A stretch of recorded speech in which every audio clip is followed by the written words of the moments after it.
안녕하세요. 딸아이 하나를 둔 30대 여성입니다. 남편과는 이혼 소송 중인데 이제 거의 다 끝나가요. 그리고 다행히 좋은 결과가 나올 것 같아서 드디어 이렇게 제 이야기를 한번 해볼까 합니다. 그런데 막상 얘기를 하려니까 어디서부터 어떻게 이야기를 하는 게 좋을지 조금은 난감하기도 하네요. 남편하고는 집안어른의 소개로 만났습니다. 가까운 집안어른은 아니셨는데 지금으로부터 몇 년 전 사촌언니가 결혼하던 날 부모님하고 같이 하객으로 참석한 적이 있어요. 그리고 그때 한동안 안부조차 모르고 지냈던 먼 친척 어른들 몇 분을 뵙게 되었죠. 그리고 그중 한 분이 저더러 참하게 생겼다며 몇 번이나 저를 칭찬하셨고 제가 어린 나이도 아니었는데 맛있는 거라도 사 먹으라며 제 손에 5만 원짜리 한 장을 쥐어주시더라고요. 제가 당황해서 괜찮다며 거절하려고 했는데 어른이 예뻐서 주는 용돈이니 받으라셨고 마침 또 결혼식장이다 보니 다들 분위기가 좋았거든요. 그래서 얼떨결에 그렇게 5만 원을 받고 인사를 드리고 그랬어요. 그런데 그 일이 있고 며칠 뒤 그 어른께서 저희 아버지한테 전화를 하셔서는 제가 시집은 갔는지 만나는 남자는 있는지 그런 것들을 물어보시더랍니다. 그리고는 당신이 건너 아는 집에 아주 괜찮은 청년이 있다면서 저랑 한번 만나게 해주고 싶다 그러셨다는 거예요. 그리고 저는 당연히 싫다고 했어요. 솔직히 말하자면 거짓말 좀 보태서 불편해서 싫다고 아주 진저리를 쳤었죠. 원래도 자연스러운 만남을 추구하는 저였는데 잘 알지도 못하는 집안어른이 주선하는 자리라니 상상만 해도 불편해서 속이 다 울렁거렸다니까요. 하지만 부모님께선 듣자 하니 이미 어른께서 그쪽 집안에다가 말도 해놓으신 것 같고 그래서 제가 안 나가면 그 어른 체면이 말이 아니게 생겼답니다. 그러면서 그냥 집안어른 부탁이니 눈 딱 감고 나갔다 오라고 그리고 혹시 아냐 정말 괜찮은 사람이 나올지 하셨는데 솔직히 그런 말은 귀에 들어오지도 않더라고요. 그저 이게 그 5만 원을 받은 대가인가 싶은 게 황당하고 짜증도 나고 정말이지 기대는커녕 만나기도 전에 있는 대로 마음이 상해버렸다니까요. 하지만 약속 날짜가 다가올수록 집안어른이 중간에 계시다 보니 그래도 기왕 나가는 거 잘해서 나가야겠다는 생각이 들대요. 그래서 옷도 신경 써서 갖춰 입고 서둘러서 집을 나섰더니 약속 시간보다 10분 정도 일찍 도착하게 되었죠. 그런데 남편은 벌써 도착해 저를 기다리고 있었습니다. 그게 좀 인상적이었어요. 게다가 준비라도 해온 사람처럼 자기소개를 하는데 긴장한 목소리도 목소리인데 사람이 성실하단 게 느껴지더라고요. 뿐만 아니라 남편도 저랑 같은 작가의 팬이라는 사실을 알았을 땐 신기하면서 괜히 반갑기까지 한 게 그러니 대화는 또 얼마나 잘 통했겠어요? 시간 가는 줄 모른다는 게 어떤 건지 그때 처음 알았네요. 이후로 저희는 인연을 만났고 11월에 어느 날 남편의 프로포즈로 결혼까지 약속했어요. 그리고 양가의 축복 속에서 부부의 연을 맺게 되었는데 여기까지는 솔직히 별 문제가 없었거든요. 아니, 오히려 무르르듯 자연스럽게 흘러가서 정말 우리가 운명은 운명인가 보다 그런 생각까지 들었죠. 그런데 제가 딸아이를 출산하고 얼마 지나지 않아 생각지도 못한 일로 남편이란 사람에게 크게 실망하고 말았습니다. 산후조리원에서 나온 후 저는 소위 남들이 말하는 독박육아를 시작했어요. 육아휴직을 쓰는 게 눈치가 보였지만 딸아이와 유대감을 형성하는 게 중요하다 생각해서 어렵게 내린 결정이었죠. 하지만 육아라는 게 정말 마음처럼 쉽지가 않더라고요. 그래서 어쩔 수 없이 친정어머니의 손을 빌리는 날이 하루 이틀 늘어났습니다. 남편이 못마땅해하는 눈치였지만 그때만 하더라도 저는 그저 남편이 저희 친정어머니한테 미안해서 그런다고 생각했어요. 한편으론 시어머니보단 친정어머니의 출입이 잦아지니 그게 불편해서 저러나 싶기도 했고요. 그러다 딸아이가 100일이 좀 지났을 무렵 제가 알아눕게 되었는데 다행히 열이 있거나 한 것은 아니었지만 전에 없이 딸아이 돌보는 게 힘에 부치대요? 그래서 남편에게 이야기를 하니 시터를 부르라는데 솔직히 좋은 시터분들도 많겠지만 워낙 흉흉한 뉴스가 판을 치던 시기였거든요. 그러니 비록 제가 집에 있다고 해도 함부로 잘 알지도 못하는 사람을 집에 들이기가 겁나더라고요. 그래서 결국 친정어머니를 오시라고 했어요. 한 2주 정도 저희 집에 계시면서 저 좀 도와달라고요. 참고로 시댁에도 여쭤봤지만 어머님께서는 아주 난색을 표하시며 가면 일당으로 한 20만 원씩은 받아야 한다는 말씀만 하셨습니다. 저희 상황을 뻔히 아시면서 그런 말씀을 하셨다는 건 한마디로 싫다는 말씀이셨죠. 그런데 저희 어머니가 와 계신 지 꼬박 일주일 되던 날이었어요. 현관을 들어서는 남편 표정이 좋지가 않더라고요. 그래서 제가 밖에서 무슨 일이라도 있었어? 표정이 왜 이렇게 안 좋아? 장모님은? 잠깐 뭐 사러 간다고 나가셨는데 왜? 장모님 안 씻으시냐? 진짜 요즘 집에만 들어오면 구역질이 난다, 구역질이 나. 그게 무슨 막말이야? 집에서 무슨 냄새가 난다고 그래? 그리고 냄새가 나도 그게 우리 엄마한테서 난다는 증거 있어? 장모님 오시기 전엔 안 났는데 장모님 오신 이후로 며칠째 내가 속이 미식거린다고. 그러면 100% 장모님 때문이지, 안 그래? 우리 엄마 아침 저녁으로 씻으시거든? 당신보다 더 자주? 알지도 못하면서 생사람 잡고 있어 진짜. 남편과 대화가 끝나기가 무섭게 친정어머니가 들어오셨고 저는 저도 모르게 친정어머니의 표정을 살폈습니다. 다행히 어머니는 아무것도 듣지 못하신 듯 했지만 제 마음은 편치 않았죠. 게다가 남편 말이 신경 쓰여 저도 모르게 코를 킁킁거리며 어머니 냄새를 맡게 됐는데 그런 제 모습을 알아차리자마자 이 상황 자체가 너무 짜증나고 서럽고 그런데 이내 곧 저녁 식사를 하는 자리에서 남편이 이번엔 아주 노골적으로 인상을 쓰더니 또다시 무슨 냄새 안 나냐고 그러더라고요. 그리고는 저희 어머니더러 장모님 씻으셨어요? 그러는데 정말이지 진짜 밥상이고 뭐고 확 뒤집어 엎어버리고 싶더라니까요.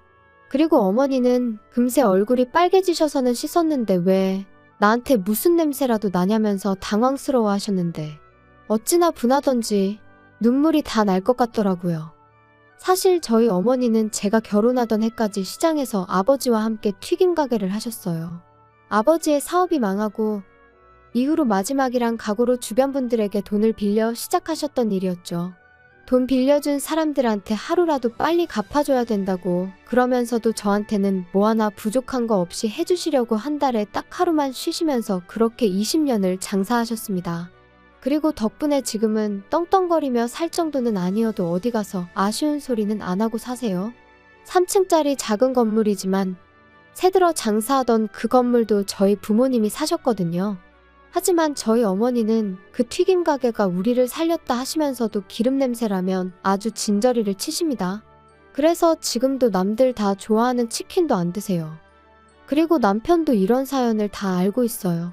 처음부터 숨길 생각도 없었지만 구구절절 얘기하려고 한 것도 아니었는데 남편이 어찌나 시부모님 고생하신 이야기를 우려먹고 또 우려먹던지 게다가 솔직히 제가 듣기엔 크게 고생하셨다는 느낌도 없었거든요.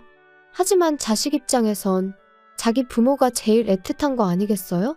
그래서 그런 남편에게 무안을 주는 대신 저도 저희 부모님 이야기를 했던 것뿐이었어요. 그리고 그때 분명히 이야기했거든요. 그런 이유로 우리 부모님은 두 분 다 냄새난다는 말에는 아주 예민하시다고요. 참고로 단지 튀김 냄새를 질리게 맡아서 그런 건 아니고 한참 장사에 매달리시던 무렵에는 정말 두 분 머리카락 한 올 한 올까지 소위 기름쩐내라고 하죠. 그 쩐내에 쩔어 있었어요. 그리고 두 분도 그 사실을 잘 알고 계셨기 때문에 정말 아침 저녁으로 몸이 벌게지도록 샤워를 하시더라고요. 특히나 어머니는 정말 살갗이 다 일어날 만큼 그때를 생각하면 지금도 제 마음 한구석이 먹먹해져요. 아무튼 그랬는데 그 쩐내라는 게 쉽게 빠지질 않는 거예요. 그래서 결국엔 그 쩐내 때문에 싫은 소리를 듣게 되는 상황이 종종 있었고 그러니 다른 사람도 아닌 남편이 저희 어머니한테 냄새로 무안을 주었다는 사실을 저로서는 도무지 받아들일 수가 없었습니다. 그래서 이튿날 죽이 되든 밥이 되든 내가 애를 보겠다 하고 어머니는 가시라고 했어요.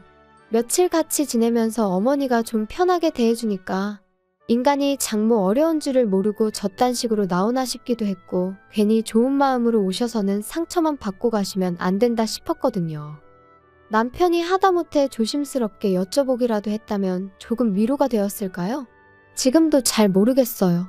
확실한 건 있는 대로 인상을 찡그리며 싫은 티를 낸 그 얼굴이 제 뇌리에 너무나 선명하게 남았기에 며칠이 지나가도 남편이 꼴보기도 싫었다는 거죠. 그리고 말이 나왔으니 말이지만 까놓고 말해서 저라고 시부모님이 하시는 행동이 전부 다 마음에 들었겠어요? 식사 도중에 아버님은 트름을 열댓 번은 하시는 분이셨고 어머님은 설거지거리를 못하러 만드냐며 한 번도 반찬을 덜어서 드시질 않으셨습니다. 그래도 저는 평생을 저렇게 사신 분들이니 어떻게 다 내 입맛에 맞추겠나. 어쩌다 한 번이니 그냥 내가 이해하면 된다 생각하고 넘긴 적이 한두 번이 아니었어요. 그런데 남편이 먼저 그런 식으로 나오니 저도 더는 참지 말아야겠다고. 그게 뭐라고 아주 단단히 결심을 하게 되더라니까요. 그런데 그 일이 있고 얼마 지나지 않아 저는 청천벽력 같은 사실을 알게 되었습니다. 그렇게 친정어머니를 가시게 한 후로 마음 한켠이 답답하고 묵직한 게, 그러다 하루는 그냥 무작정 친정부모님을 만나러 가고 싶더라고요. 그래서 연락도 없이 친정을 찾았는데 집안이 온통 어질러져 있었어요. 제가 알던 친정집 같지 않아서 도둑이라도 든 줄 알았을 정도로 말이죠. 그리고 그 사이에서 웬 서류 뭉치가 제 눈에 들어왔는데 그건 바로 어머니의 병원 서류였습니다. 게다가 그제서야 식탁 위에 잔뜩 늘어난 약봉지도 눈에 들어오고, 결국 이게 다 뭐냐는 제 추궁에 아버지께서 친정어머니가 폐암위기라는 사실을 털어놓으셨어요. 그런데 더 충격적이었던 건 어머니도 아버지도 진작부터 알고 계셨으면서 임신 중인 제가 놀랄까봐 비밀로 하고 계셨다는 거였죠. 제가 어떻게 그러실 수가 있냐고, 그러다 어머니가 돌아가시기라도 하셨으면 나는 어떻게 살라고 그런 거냐고, 원망이라고 해야 할지 그때 그 감정은 한마디 단어로 설명할 수가 없네요. 아무튼 이후로 저는 바로 어머니를 모시고 병원을 찾았습니다. 그리고 의사가 말하길 당장이라도 병원에 입원하셔서 치료를 시작하는 게 좋겠다대요. 그런데 어머니께서 아주 완강히 거절을 하셨어요. 평생 장사만 하다가 이제 좀 사람답게 살려는데 병원에 갇혀있고 싶지는 않다고요. 그리고 저도 아버지도 그런 어머니의 고집을 도무지 꺾을 수가 없었죠. 그래서 어쩔 수 없이 일단은 아버지께서 어머니의 병간호를 시작하게 되셨네요. 그런데 나이 든 부모님을 두신 분들이라면 다들 아실 거예요. 아버지가 어머니를 챙기는 것과 어머니가 아버지를 챙기는 건 사실 같을 수가 없다는 걸요. 저희 부모님도 그랬습니다. 제가 보기엔 아버지는 아버지대로 최선을 다해서 어머니를 챙기고 계셨지만 평소 깔끔하신 어머니의 야무진 손끝을 따라잡기엔 턱없이 부족하더라고요. 그래서 제가 일주일에 2번 정도 어머님께 딸아이를 맡기고 친정을 찾기 시작했는데, 이때도 생각해보면 말도 못해요. 남편은 저더러 결혼을 했으면 친정일은 좀 잊고 살아야 하는 거 아니냐며 언제까지 자기랑 딸은 팽개치고 친정만 그렇게 쫓아다닐 거냐면서 어이가 없었죠. 제가 할 일 없이 친정 부모님이랑 꽃놀이나 다니는 것도 아니었잖아요. 게다가 막말로 남편이 뭘 좀 도와주기라도 했으면 말을 안 해요. 자기는 돈 번다는 이유로 집안일엔 손도 까딱 안 하기 일쑤였으니까요. 근데 이제 제가 친정을 챙기면서 자기 저녁밥을 못 챙기는 일이 종종 생기니까 그게 그렇게 억울했던 건지. 게다가 딸아이를 팽개쳤다니 그것도 어머님한테 하루에 5시간 일주일에 2번 부탁드린 것 뿐이었는데 세상에 그런 억지가 어딨냔 말이죠. 말이 나왔으니 말인데 어머님은 어머님대로 자기가 이 나이에 손녀 보느라 이게 무슨 생고생이냐며, 그럴 거면 너는 육아휴직인지 뭔지 그건 왜 했냐, 얼마나 싫은 소리를 해대셨는지 몰라요. 아무리 그래도 사돈이 아프다는데 까놓고 말해서 과일 바구니 하나라도 보내실 생각은 안 하시고 그저 당신 불편한 것만 투덜투덜. 가뜩이나 남편도 꼴보기가 싫은데 어머님까지 왜 이러시나. 시간이 갈수록 그나마 남아있던 고마운 마음은 온데간데 없어지고 그저 얄밉다는 생각만 들었던 게 솔직한 제 심정이에요. 그런데 안 좋은 일은 왜 그렇게 연달아 터지는지. 그런 생활이 반년쯤 이어지던 무렵 저희 아버지께서 큰 사고를 당하셨습니다. 친정어머니가 원래부터 먼지에 좀 예민하셔서 그날도 친정아버지께선 그런 어머니를 위해 이불을 베란다에서 터시다가 그만 아래로 추락을 하셨거든요. 불행 중 다행이라고 해야 하나. 아파트가 2층이었고 아래층은 최근에 새로 흙을 깔아서 비교적 덜 단단했기에 망정이지. 아무튼 그렇다고 해도 아버지는 왼쪽 발목이 골절되셨고 꼬리뼈에도 금이 갔습니다. 갈비뼈도 상태가 좋지 않았죠. 그래서 꼼짝없이 병원 신세를 지게 되셨어요. 상황이 상황이었던 만큼 친정어머니가 저희 집에 오시는 건 제 상식으론 너무나 당연한 일이었어요. 막말로 혼자 계시다가 쓰러지기라도 하시면 그땐 누가 책임을 지냔 말이죠. 하지만 남편의 반응은 냉정하기 짝이 없었습니다. 지금처럼 왔다 갔다 하면서 들여다봐드리면 되지 뭘 집으로 모시기를. 안 돼, 불편해. 지금이 편하고 불편하고 따질 상황이야? 난 우리 엄마 절대로 혼자 계시게 못해. 뭐 못하면 어쩔 건데 장인 장모님 돈도 있으신데 사람 쓰시면 되잖아. 아니면 장인어른 입원해 계시는 동안 장모님도 잠깐 병원에 계시게 하던가. 아니, 내가 우리 엄마를 평생 모시고 살자는 것도 아니고 아버지 퇴원하실 때까지만 몇 주만 좀 같이 지내자는 건데 그게 그렇게도 안 될 말이야? 이 집이 너 혼자 산 집이야. 내 돈도 반 들어갔으니까 나도 내 의견을 말하는 것뿐이야. 그리고 솔직히 너 지금 육아휴직 중이라 내가 외벌이하는 거나 마찬가지잖아. 그러면 내 입장도 배려를 해줘야지. 거기다 내가 말은 안 하려고 했는데 생각해보니까 장모님 아파서 냄새 나시는 거 아니야? 아프시단 핑계로 안 씻고 그러셨던 거 아니냐고. 역시 내 코가 개코라니까. 아무리 생각해도 안 되겠다. 나 장모님 냄새 못 견디겠거든? 생각만 해도 또 울렁거린다. 당신 진짜 말 그따위로밖에 못해. 그럼 뭐 시부모님한테는 꽃향기라도 나는 줄 아나 봐. 그리고 외벌이가 어쩌고 저쩌고. 야, 어디 가서 그런 소리 할 것도 없어. 그 돈 뭐 나 용돈 쓰라고 벌어다 주니? 나 육아휴직 시작하고서 티셔츠 한 장 사 입은 거 없거든? 아이고 대단하십니다. 그럼 네가 매일같이 먹는 밥 반찬 생수는 어디 땅 파서 나왔냐? 남편과 말 같지도 않은 소리를 하며 다투는 제 자신을 보니 말 그대로 현타가 오더라고요. 그리고 이건 아니다. 이렇게 사는 건 아니다라는 생각이 딱 들었죠. 그래서 남편에게 마지막으로 한 번만 더 묻겠다 했습니다. 우리 어머니 모시고 단 몇 달만이라도 살겠냐? 아니면 나랑 지금 이혼하겠냐? 그러니까 남편 하는 말이 이것 봐. 너 내가 몇 번이나 말했지. 너가 신경 쓸 가정은 나랑 우리 희연이가 있는 여기라고. 근데 지금 뭐 나더러 장모님을 모시던지 아니면 이혼을 하던지 선택을 하라고? 너 제정신이냐? 그래, 당신 말대로 내가 우선순위를 착각하고 있는 건지도 모르지. 하지만 나는 내 부모까지 나 몰라라라는 배우자를 존경하며 평생 한 이불 덮고 살 자신이 없거든. 이러다 막말로 우리 엄마나 아빠 잘못되기라도 하면 난 네가 악마로 보일 것 같은데 그때 가서 이혼하면 너무 늦잖아? 어이가 없다. 진짜. 그래 뭐 이혼하고 싶으면 이혼해. 그런데 희연이는 네가 못 데려가. 내가 키울 거야. 그거야 법대로 하자고. 장인장모 병간호도 못하게 해서 이혼한다는데 그런 철면피한테 과연 딸을 키우게 해줄지는 모르겠네. 좋은 변호사로 한번 잘 알아봐. 그리고 그날부로 저는 제 짐을 챙겨서 집을 나왔습니다. 술에 진탕 취해 남편이 잠든 사이를 틈타 아이도 데리고 나왔죠. 사실 남편이야 딸아이를 정말이지 눈에 넣어도 아프지 않을 정도로 예뻐한 건 사실이지만 시부모님은 아들이 아니라는 이유로 늘 시큰둥한 반응이셨어요. 그리고 남편은 어쨌든 혼자서는 아이를 돌볼 상황이 못 되었는데 그렇다고 시부모님이 봐주실 리도 없었으니 애를 내놓으라 할 리는 없겠다 싶었거든요. 그리고 이혼을 하겠다고 딱 마음을 먹고 나니 그때부턴 제가 아이한테 하는 행동 하나 말 한마디가 전부 다 양육권 결정에 영향을 끼칠 것 같다는, 제가 법을 알고 그런 건 아니었지만 아무튼 나름대로 만반의 대비를 해야겠다 그런 생각도 들었고요. 그리고 이후로 무려 1년 3개월에 걸쳐 지독한 이혼 소송을 이어갔습니다. 그때 서름과 고됨을 이야기하자면 아마 석 달하고도 열흘을 밤을 새도 부족할 거예요. 하지만 결론부터 이야기하자면 친정아버지는 약간의 후유증이 남긴 했지만 혼자 일상생활이 가능할 만큼 건강을 회복하셨어요. 그리고 더 놀라운 건 바로 저희 친정어머니의 상황이었습니다.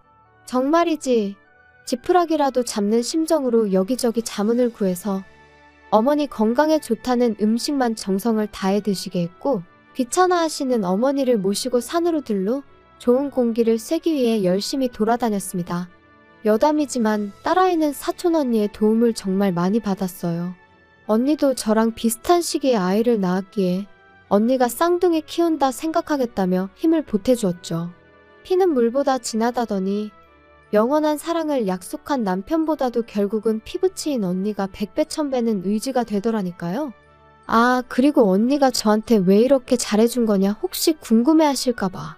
일단 언니가 워낙 좋은 사람인 것도 있지만 언니가 시집갈 때 이모네 사정이 안 좋았거든요. 그러니까 저희 아버지가 언니 결혼 비용을 대주셨어요. 우리도 힘들 때 이모네 도움을 많이 받지 않았냐 하시면서요. 그래서 제 짐작이지만 언니가 선뜻 도와주겠다고 손을 내밀어 준 게 아니었을까. 고마울 뿐이죠.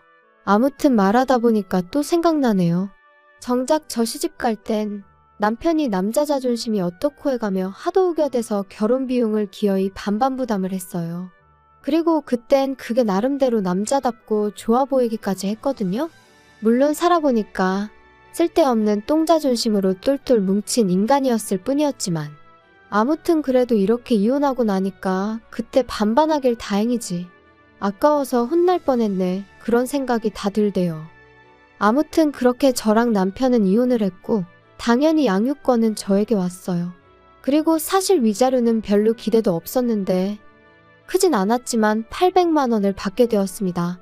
그리고 양육비도 일단 매달 60만 원에 5년마다 한 번씩 다시 정하는 걸로 얘기가 되었죠. 그런데 제가 이런 거 저런 거 다 합쳐서 지금 사는 집을 그냥 그대로 나한테 넘기라 했어요. 꿈에도 보기 싫은 인간, 애 핑계로 또 봐야 되는 것도 싫고 이래저래 두 번 다시 얽히기 싫었거든요. 그리고 남편도 기껏 한다는 소리가 양육비니 뭐니 그런 거 있으면 어떤 여자가 자기랑 재혼을 하겠냐며? 좋다대요? 딸이라면 사족을 못 쓰는 인간이다. 그거 하나는 참 그래도 좋은 아빠다 싶었는데 양육비 얘기하면서 재혼 타령하는 거 보니까 그럼 그렇지 결국 이것밖에 안 되는 인간이었어. 그 생각만 들더라고요.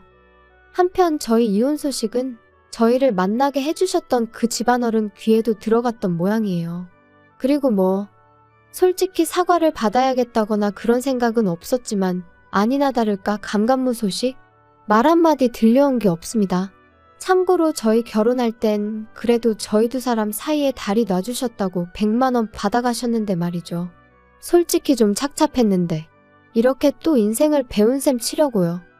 친정어머니의 암이 완치가 된 것은 아니니 솔직히 지금도 완전히 평화를 찾았다 그렇게 말은 못하겠어요. 하지만 적어도 하나 도움 안 되는 돌멩이 같은 남편을 제 인생에서 걷어내고 나니 속은 후련합니다. 당분간은 친정부모님의 건강과 제 아이의 행복만을 인생의 과제로 삼고 그렇게 살아볼까 해요. 어쩌면 이것이야말로 영원한 사랑은 아닐까요? 들어주셔서 감사합니다.